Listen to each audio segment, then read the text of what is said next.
رمضان کی تیاری کا بہت اہم حصہ یہ ہے کہ ہم چاند دیکھنے کی تیاری کریں، کیونکہ نبی صلی اللہ علیہ وسلم نے فرمایا ہے اذا رأيتم الهلال فصوموا واذا رأيتموه فافطروا فان غم عليكم فصوموا 30 يوما، جب تم رمضان کا چاند دیکھو تو روزہ رکھو، اور جب شوال کا چاند دیکھو تو روزہ افطار کرو، اور اگر مطلع ابر آلود ہو تو 30 روزے پورے کر لو۔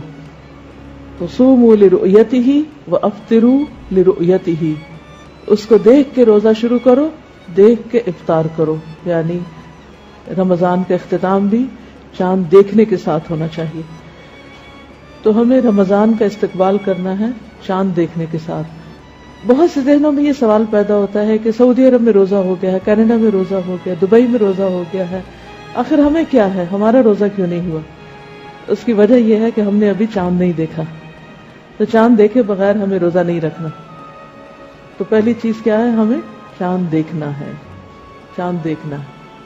اور اگر بادل ہو تو اس کا بھی آپ نے فرمایا کہ پھر فَأَكْمِلُوا الْعِدَّةَ 30 کی گنتی پوری کر لو۔ جس وقت چاند دیکھیں اور دعا پڑھ لیں اللہم اہللہ علینا بالیمن والایمان والسلامت والاسلام ربی وربک اللہ، یا اللہ ہم پر یہ چاند امن، ایمان، سلامتی اور اسلام کے ساتھ طلوع فرما۔ اے چاند میرا اور تیرا رب اللہ ہے۔ یعنی ہمارے اور چاند کے بیچ میں ایک چیز کامن ہے کہ دونوں کا رب اللہ ہے، یعنی چاند ہمارا رب نہیں، کیونکہ کچھ قومیں چاند، ستارے، سورج ان چیزوں کو پوجتی ہیں، تو ہم ان کو نہیں پوجتے۔ یہ تو صرف اللہ کی نشانیاں ہیں جو ہمیں اوقات بتانے کے لیے اور دیگر فائدوں کے لیے دکھائی گئی ہیں، ورنہ اصل چیز یہ ہے کہ ہم سب کا رب اللہ ہے۔ جیسے ابراہیم علیہ السلام نے چمکتے چاند کو دیکھ کر سوچا کہ شاید یہ رب ہو، لیکن جب غروب ہوا تو کہا کہ یہ رب نہیں ہو سکتا، تو وہ رب نہیں۔ اللہ کرے ہمارا یہ رمضان گزشتہ تمام رمضانوں سے بہت ہی بہترین ہو، جہاں ہمیں رمضان کی آمد کی خوشی ہونی چاہیے اور رمضان میں اپنے ایمان کی تجدید ہونی چاہیے، کیونکہ دعاؤں میں بھی یہی چیز ہے۔ لیکن یہ سب کچھ صرف رمضان تک ہی نہیں رہ جانا چاہیے۔ کسی کا قول ہے بئس القوم لا یعرفون اللہ الا فی رمضان، کتنے برے ہیں وہ لوگ جو اللہ کو صرف رمضان میں پہچانتے ہیں، اللہ کی طرف صرف رمضان میں رغبت کرتے ہیں۔ تو ہمیں سارا سال رمضان کی طرح اللہ سبحانہ وتعالی کی طرف رجوع کرتے رہنا ہے۔ اور رمضان کا مہینہ تو نیکیوں کا موسم بہار ہے، اس لیے زیادہ سے زیادہ اپنے بیگ پیک کرنے ہیں۔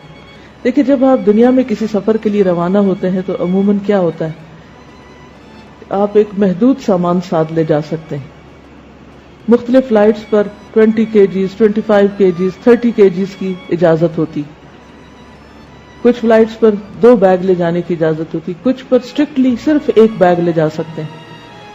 اب اگر آپ 2 مہینے کے لیے ٹریول کر رہے ہیں تو 1 بیگ میں کیا کچھ لے کے جا سکتے ہیں؟ کتنا کچھ زیادہ نہیں لے جایا جا سکتا، اور بہت سلیکشن کرنی پڑتی۔ لیکن آخرت کے لیے جب آپ کو اپنے نیکیوں کے بیگ بھرنے، اپنے سوٹ کیسز پیک کرنے ہیں، تو کوئی لمٹ ہے وزن کی؟ ہے کچھ نہیں۔ دنیا میں اگر آپ نے کچھ پیک نہیں کیا ہوتا تو کیا منزل پہ جا کر آپ کو مل جاتا ہے؟ مل جاتا ہے۔ مثلا یہاں سے اگر آپ دبئی جا رہے ہیں تو پاکستان سے زیادہ اچھی چیزیں مل جائیں گی۔ آپ اپنا ٹوتھ پیسٹ لے جانا بھول گئے، آپ ٹوتھ برش لے جانا بھول گئے، آپ ٹاول لے جانا بھول گئے، وغیرہ وغیرہ، تو کیا ہوگا؟ آپ ہمیشہ یہ سوچتے ہیں اچھا نہیں بھی سامان رکھا جا سکتا تو کوئی بات نہیں، وہاں پہنچ کر اور نئی چیزیں لے لیں گے، اچھی چیزیں لے لیں گے۔ تو آپ کو کوئی غم نہیں ہوتا گھر پہ چیزیں رہنے کا، کیونکہ وہ گھر پہ ہی چھٹی ہوتی۔